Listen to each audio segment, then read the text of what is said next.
پڑھے نا، یہ کیوں پڑھتے ہیں لوگ؟ تم پڑھو، اس کو نہیں پڑھے، اس کو باہر نکال لیجیے، ہم کوئی بھی پڑھے، دونوں میں سے ایک پڑھے، جو عبارت نہ پڑھ سکے اس کو باہر نکالنا جائے. ایک حدیث پڑھی جاتی ہے، اس کی عبارت آپ نہیں پڑھو، کیا بات؟ یہ بالکل نہ پڑھے، یہ تو انتظام کر رہا ہے، اس کو اجازت نہیں پڑھنی ہے. ہاں جی، شاباش شاباش، جلدی کرو. ہاں، بسم اللہ الرحمن الرحیم. باب ما جاء في المضمضة والاستنشاق. وبه قال حدثنا قتيبة. جو پہلی لائن میں لڑکے ہیں یہ روز عبارت پڑھیں گے. جس دن نہ پڑھ سکے پیچھے والا تیار رہا ہے، اس کو یہاں سے اٹھا کے عورتوں کے پیچھے بٹھا لیں گے، اور وہ لڑکا پڑھنے والے یہاں آئے گا. ان کا ٹھیکہ نہیں ہے، نہ ہم نے ان کو جگہ بیچی. یہ عبارت پڑھے تو آگے بیٹھے، ورنہ پیچھے جائے. آگے یہاں سے جی. وبه قال حدثنا قتيبة قال حدثنا حماد بن زيد وجرير عن منصور عن هلال بن يساف عن سلمة بن قيس رضي الله تعالى عنه قال قال رسول الله صلى الله عليه وسلم إذا توضأت فانتطر وإذا استجمرت فأوتر. وفي الباب عن عثمان ولقيت بن صبيرة وابن عباس والمقدام بن معدي كربة ووائل بن حجر وأبي هريرة رضي الله تعالى عنهم. قال أبو عيسى حديث سلمة بن قيس حديث حسن صحيح. بس. بسم اللہ الرحمن الرحیم. باب ما جاء في المضمضة والاستنشاق. وبه قال حدثنا قتيبة قال حدثنا حماد بن زيد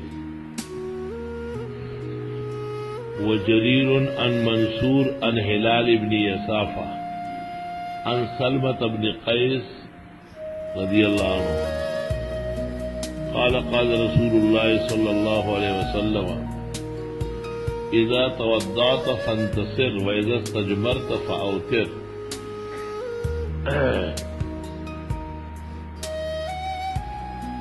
یہ کون بغیر پگڑی کے بیٹھا ہے؟ ہاں، باہر نکالو اس کو. یہ تو میں نے دیکھ لیا تو پگڑی اتارنا، ورنہ خود تو یہ بغیر پگڑی کے بیٹھ گیا. اتنا لمبا چوڑا ڈانگ ہے اور حیا و شرم سے خالی. اب ایک دفعہ قاعدہ ذکر ہوا ہے تو اس کی پابندی کرو، ورنہ گیٹ آؤٹ ہو جاؤ. کوئی شخص بھی بغیر پگڑی کے میں نے اپنے سبق میں دیکھا تو اس کو پگڑی نہیں بندھواؤں گا، گیٹ سے آؤٹ کروں، اسی وقت خارج ہو گیا یہاں سے. یہ باب ہے مزمزہ اور استنشاق کے بارے میں. مزمزہ اور استنشاق وضو کے مبادی ہے اور غسل کے ارکان ہے. وضو میں اعضائے اربعہ 3 مغسول اور 1 ممسوح ہے، اور اس کے علاوہ جو ابتدا میں ثلاثہ ہے، ہاتھ دھونا کلائیوں تک، اور منہ میں پانی ڈالنا 3 مرتبہ، اور ناک پانی سے صاف کرنا 3 مرتبہ. یہ سنن وضو ہے. مدمدہ یمد میں 2 کے معنی آتے ہیں. ادر الماء فی فیہ ثم القاہ، پانی منہ میں ڈال کے ہلایا اور پھر پھینکا. اور نشک کے معنی ہے ناک چٹکنا، صاف کرنا. استنشاق کے معنی ناک صاف کرنے کی کوشش کرنا. قال رسول اللہ صلی اللہ علیہ وسلم اذا توضأت فانتصر. جس وقت آپ وضو کرنے لگے تو پانی سے ناک صاف کر لے. وَإِذَا اسْتَجْمَرْتَ فَأَوْتِرْ، اور جب استنجا کرنے لگے تو طاق عادت کا خیال رکھے. اقتران فی النظم اقتران فی الحکم کو مستلزم نہیں ہے، لیکن یہ قرینہ ظاہرہ ہے کہ جس طرح وضو میں ناک صاف کرنا یا منہ صاف کرنا سنت ہے اس طرح استنجے کے ڈھیلے اور پتھرے بھی تاک عدد دیکھنا یہ بھی سنت ہے.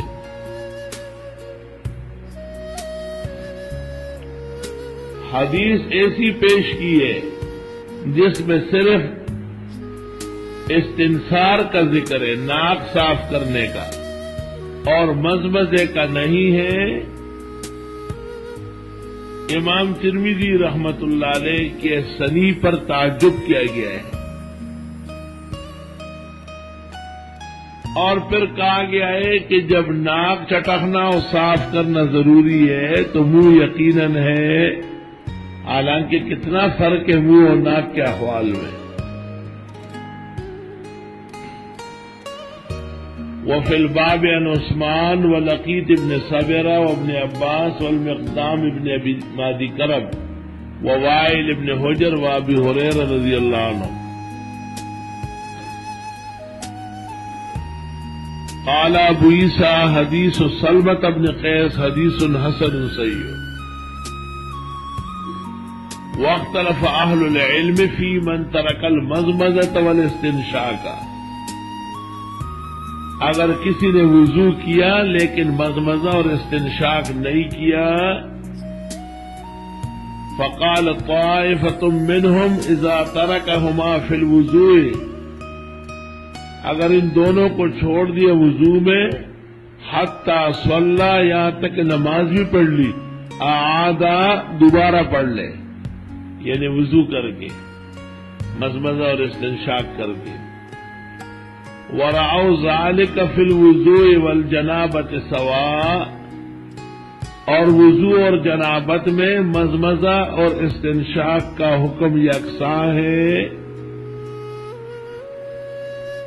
وَبِهِ يَقُولُ ابن ابی لیلہ وعبد اللہ ابن المبارک واحمد واسحاق رحمهم اللہ.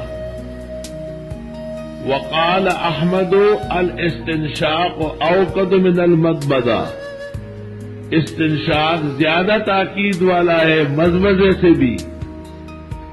قال ابو عیسیٰ وقال طائفة من اہل العلم، علماء کی ایک جماعت نے کہا ہے یعید فی الجنابۃ ولا یعید فی الوضوء، کہ جنابت میں اعادہ ہوگا ترک مضمضہ و استنشاق سے، کیونکہ یہ دونوں فرض ہے، غسل جنابت یا غسل حیض یا غسل نفاذ میں.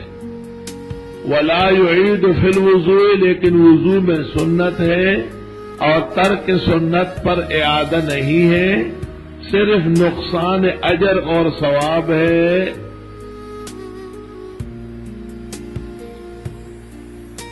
وهو قول سفیان الثوری وبعض اہل الکوفہ،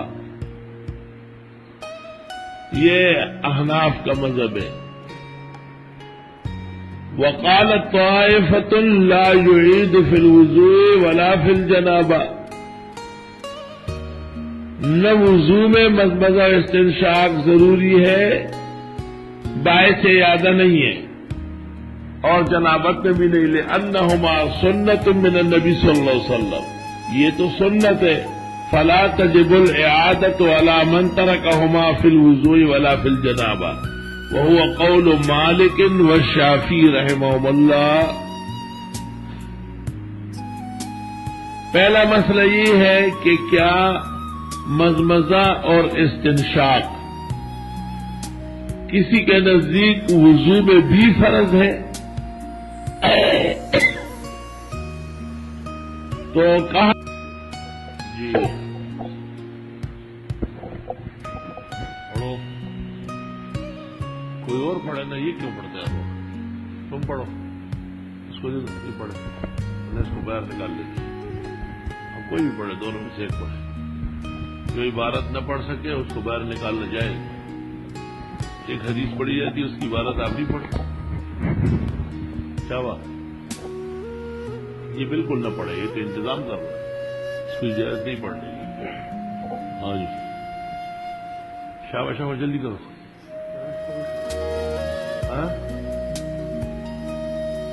بسم اللہ الرحمن الرحیم. باب ما جاء في المضمضة والاستنشاق وبه یہ قال حدثنا قتيبة جو پہلی لائن میں لڑکے ہیں یہ روز عبارت پڑھیں گے.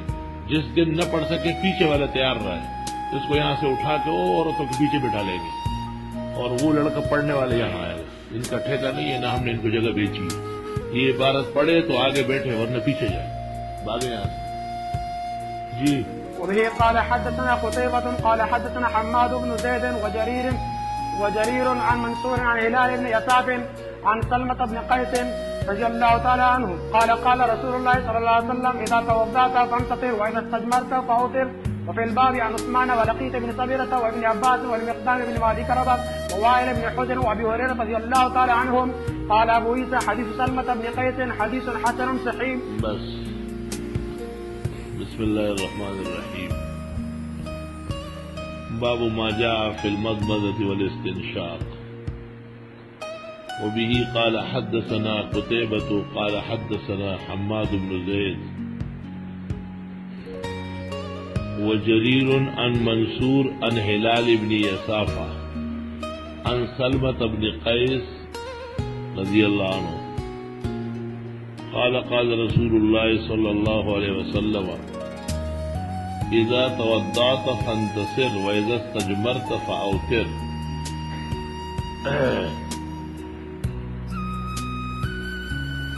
یہ کون بغیر پگڑی کے بیٹھا؟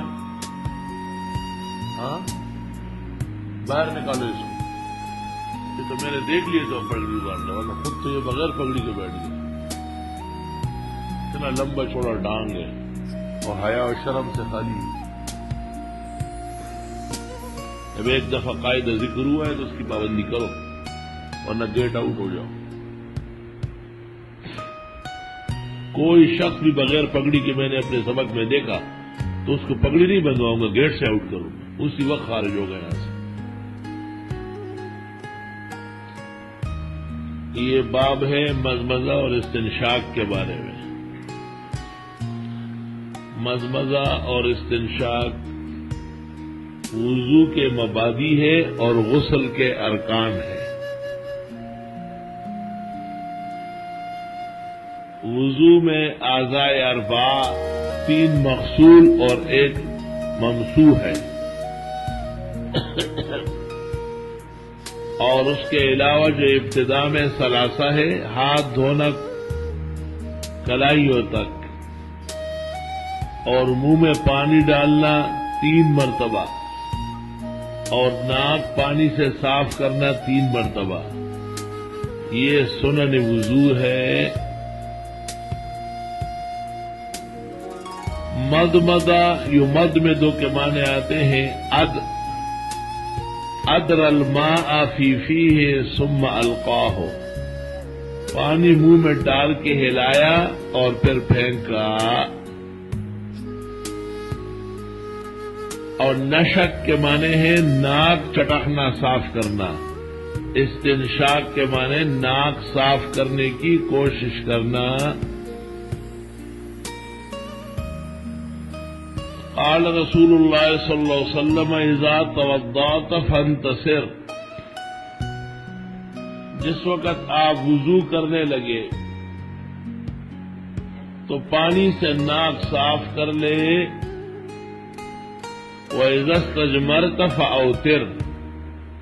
اور جب وہ تلاوت کر سکتا ہے تو پتہ چل گیا کہ وضو میں حدث منہ میں نہیں ہے بے وضو میں اور جنابت کی حالت میں حدث منہ میں ہے.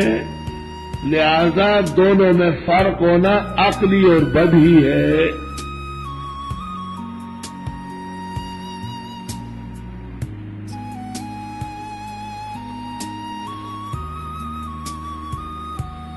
صاحب ہدایہ وغیرہ نے ایک روایت نقل کی ہے کہ ہما سنتان فی الوضوء و فرض فی الجنابہ، لیکن کہا گیا ہے کہ یہ روایت ساقط ہے.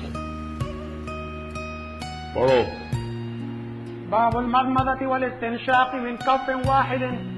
وبه قال حدثنا يحيى بن موسى قال حدثنا إبراهيم بن موسى قال حدثنا خالد عن عمرو بن يحيى عن أبيه عن عبد الله بن زيد رضي الله تعالى عنه قال رأيت النبي صلى الله عليه وسلم مضمض واستنشق من كف واحد فعلى ذلك 3 وفي الباب عن عبد الله بن عباس رضي الله تعالى عنه قال أبو عيسى حديث عبد الله بن زيد حديث حسن غريب، وقد روى مالك وابن عيينة وغير واحد هذا الحديث عن عمرو بن يحيى ولم يذكروا هذا الحرف أن النبي صلى الله عليه وسلم مضمض واستنشق من كف واحد، وإنما ذكره خالد بن عبد الله وقال ثقة حافظ عند أهل الحديث. وقال بعض أهل العلم المضمضة والاستنشاق من كف واحد يجزئ، وقال بعضهم يفرقهما أحب إلينا، وقال الشافعي إن جمعهما في كف واحد فهو جائز، وإن فرقهما فهو أحب إلينا.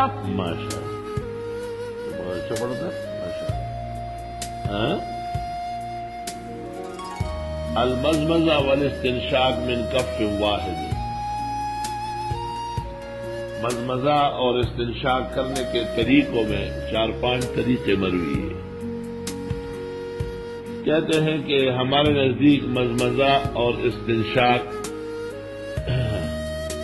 انفصالاً ہے اور اوروں کے ہاں اتصالاً ہے۔ وہ ایک ہتھیلی میں پانی لے کے اور منہ کے اندر یہ ہاتھ ہے یا کوئی پیالہ ہے، پانی کہاں رہے گا؟ تو ایک دفعہ پانی لینے سے 3 دفعہ مزمزہ کر لیا، اور پھر دوبارہ پانی لے کر کے ناک 3 دفعہ صاف کیا۔ دوسرا طریقہ یہ ہے کہ ایک دفعہ پانی لیا اور دونوں اس سے دھو لیے۔ حنفیہ کے نزدیک 3 دفعہ پانی لے اور 3 دفعہ منہ اور ناک چٹکائے، تو وہ چونکہ ایک ہی ہتھیلی سے ڈبل کام لیتے ہیں تو اس کو کہتے ہیں اتصالاً اور یا وصلاً۔ اور ہمارے نزدیک ایک ہتھیلی میں پانی لے کے کلی کرو، پھر دوبارہ کرو، پھر سبارہ کرو، بار بار لو، اور 3 دفعہ پانی لے کے ناک صاف کرو، تو اس کو ہم انفصالاً کہتے ہیں یا فصلاً کہتے ہیں۔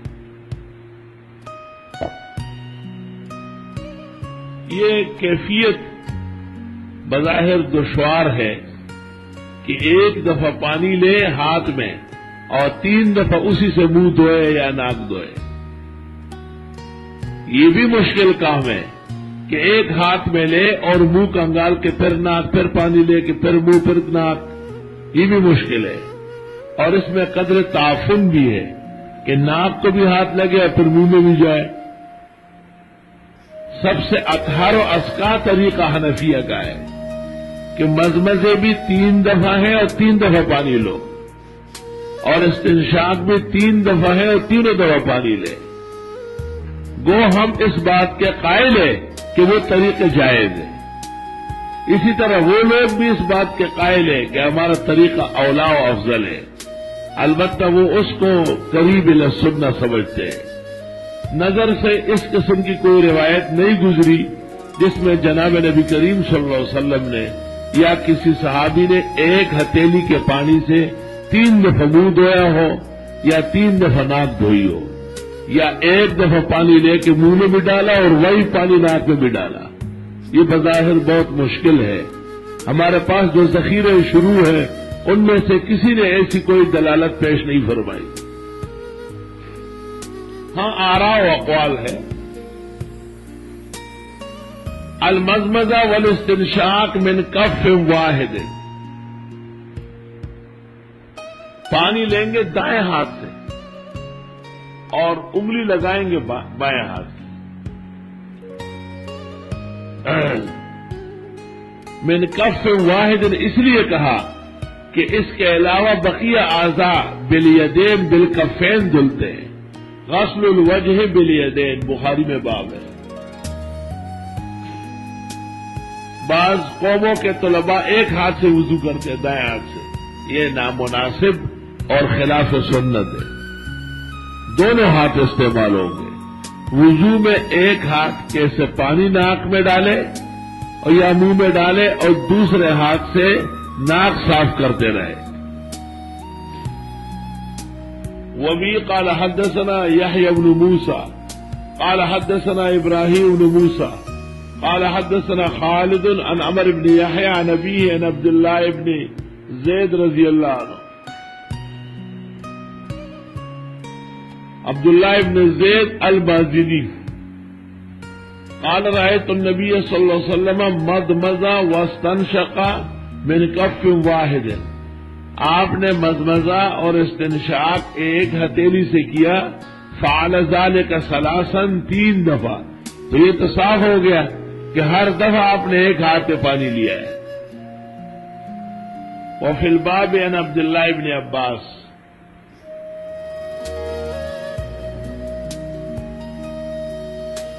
اوپر جو باب گزرا ہے وہ فی الباب عن عثمان، وہ ہو گیا تھا، وہ پہلے کر لو نا۔ وفی الباب عن عثمان پر لکھو حدیث عثمان اخرجہ الشیخان،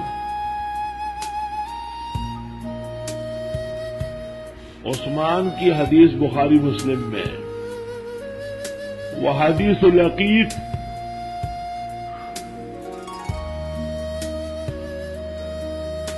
اخرجہ احمد و اہل السنن،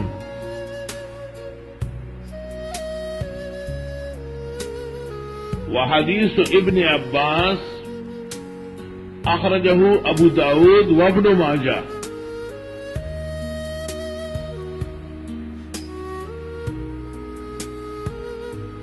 وحدیث مقدام ابن مادی کرب، وحدیث مقدام ابن مادی کرب اخرجہ ابو داود،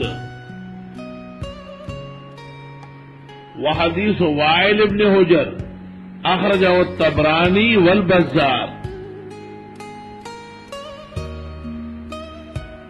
وحدیث ابی ہریرہ اخرجہ الشیخان،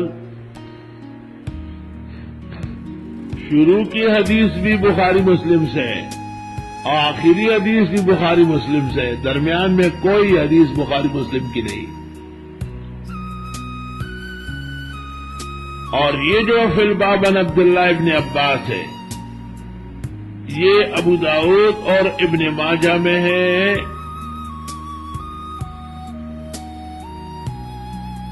قال ابو عیسیٰ حدیث عبداللہ ابن زید حدیث حسن غریب، یہ غرابت بظاہر معنوی ہے، اسنادی نہیں ہے،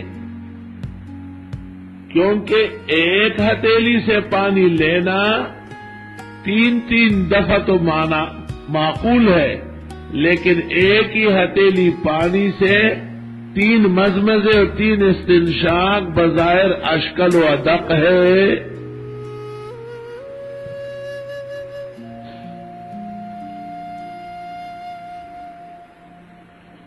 وقد روى مالك وابن عيينة وغير واحد هذا الحديث عن عمر بن يحيى۔ جی پڑھو، کوئی اور پڑھے نا، یہ کیوں پڑھتا ہے وہ؟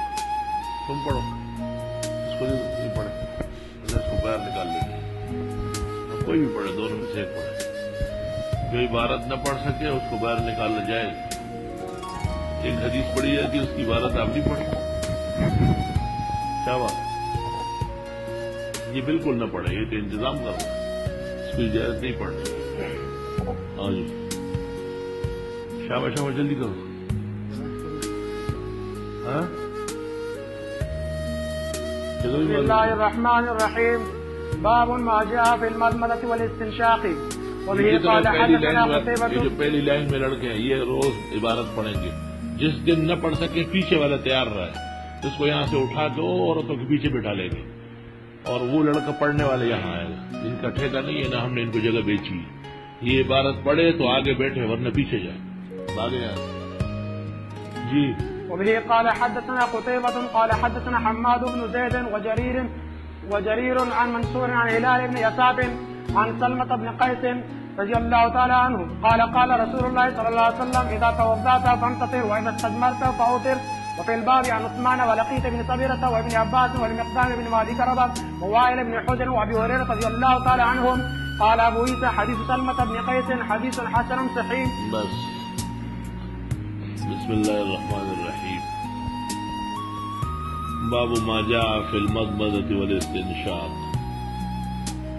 وبه قال حدثنا قتيبة قال حدثنا حماد بن زيد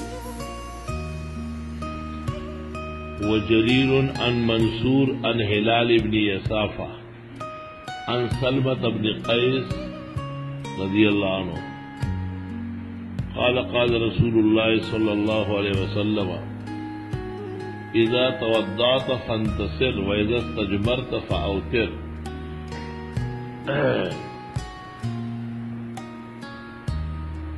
یہ کون بغیر پگڑی کے بیٹھا ہے؟ ہاں باہر نکالو اس کو. یہ تو میں نے دیکھ لیے تو پگڑی مارنا، ورنہ خود تو یہ بغیر پگڑی کے بیٹھ گئے. اتنا لمبا چوڑا ڈانگ ہے اور حیا و شرم سے خالی. جب ایک دفعہ قاعدہ ذکر ہوا ہے تو اس کی پابندی کرو ورنہ گیٹ آؤٹ ہو جاؤ. کوئی شخص بھی بغیر پگڑی کے میں نے اپنے سبق میں دیکھا تو اس کو پگڑی نہیں بندواؤں گا، گیٹ سے آؤٹ کروں گا، اسی وقت خارج ہو گیا. یہ باب ہے مزمزہ اور استنشاق کے بارے میں. مزمزہ اور استنشاق وضو کے مبادی ہے اور غسل کے ارکان ہے. وضو میں اعضاء اربع 3 مغسول اور 1 ممسوح ہے، اور اس کے علاوہ جو ابتدا میں ثلاثہ ہے، ہاتھ دھونا کلائیوں تک، اور منہ میں پانی ڈالنا 3 مرتبہ، اور ناک پانی سے صاف کرنا 3 مرتبہ. یہ سنن وضو ہے. مدمدہ یمد میں 2 کے معنی آتے ہیں. ادر الماء فی فیہ ثم القاہ، پانی منہ میں ڈال کے ہلایا اور پھر پھینکا. اور نشک کے معنی ہے ناک چٹکنا صاف کرنا. استنشاق کے معنی ناک صاف کرنے کی کوشش کرنا. قال رسول اللہ صلی اللہ علیہ وسلم اذا توضأت فانتصر. جس وقت آپ وضو کرنے لگے تو پانی سے ناک صاف کر لے. وَإِذَا اسْتَجْمَرْتَ فَأَوْتِرْ.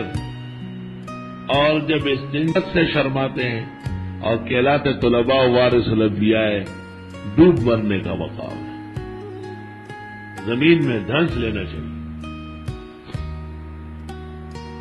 یعنی سب نہیں ہے، ایسے بہت غیرتی طلباء ہیں جو ایسے ہیں، ان کو خطاب ہے. یہ مطلب خطاب للنبی و تعلیم للامہ. قرطبی لکھتے ہیں ایک جگہ باب فی تخلیل اللحیہ، داڑھی کا خلال کرنا یعنی تر انگلیاں من الاسفل دے کر اعلیٰ کی طرف لانا تاکہ داڑھی باہر آ جائے، یعنی کہ داڑھی اندر گھسائے. امام ابو حنیفہ اور امام محمد کے نزدیک آداب وضو ہے، اور قاضی القضات امام ابو یوسف رحمہ اللہ کے ہاں سنت ہے. وبه قال حدثنا ابن ابي عمر قال حدثنا سفيان بن عيينة عن عبد الكريم بن ابي المخارق ابي امية عن حسان بن بلال قال رأيت عمار بن ياسر توضأ فخلل لحيته. یہ بھی ہو سکتا ہے کہ چہرہ دھوتے وقت انگلیوں نیچے دے دیں، اور یہ بھی ہو سکتا ہے کہ وضو سے فارغ ہو کے دوبارہ کر لیں. فخلل لحيته، داڑھی کا خلال کیا. فقیل له او قال فقلت له اتخلل لحيتك، آپ داڑھی کا بھی خلال کر رہا ہے. قال وما يمنعني، کیوں نہیں کروں. ولقد رأيت رسول اللہ صلی اللہ علیہ وسلم يخلل لحيته،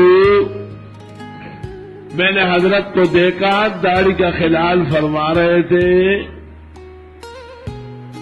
ابھی قال حدثنا ابن ابي عمر قال حدثنا سفيان بن سعيد بن ابي اروبه عن قتادة عن حسان عن عمار النبي صلى الله عليه وسلم مثله. وفي الباب عن عائشة حديث عائشة أخرجه أحمد يعني في المسند. وحديث أم سلمة أخرجه الطبراني والعقيلي والبيهقي خدای دې درک ترکی. کابلی کتاب لکھ رہے بھائی کتاب تہذیب الاخلاق چروڑی بے حقی اور خدای دې درک ترکی. وحدیث انس اخرجہ ابو داود. وحدیث ابن ابی اوفا اخرجہ ابو عبید فی کتاب الطیور. ابو عبید نے پرندے شوق سے پالے تھے، کتاب الطیور بھی لکھ دی. وحدیث ابی ایوب اخرجہ ابن ماجہ والعقیلی واحمد والترمذی.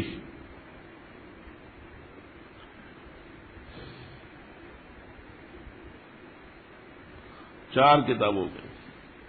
قال ابو عیسیٰ سمعت اسحاق بن منصور يقول سمعت احمد بن حنبل قال قال ابن عيينة لم يسمع عبد الكريم من حسان بن بلال حديث التخليل.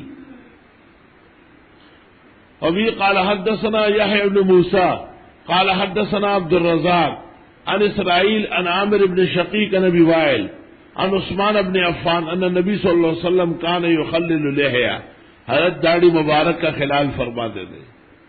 قال ابو عيسى هذا حديث حسن صحيح. وقال محمد بن اسماعيل صح شيء في هذا الباب حديث عامر بن شقيق عن ابي وائل عن عثمان. وقال بهذا اكثر علم من اصحاب النبي صلى الله عليه وسلم بعدهم راوا تخليل اللحية. وبه يقول الشافعي قال احمد ان سہى عن التخليل فهو جائز. احمد نے کہا اگر بھول گیا تو معاف ہے.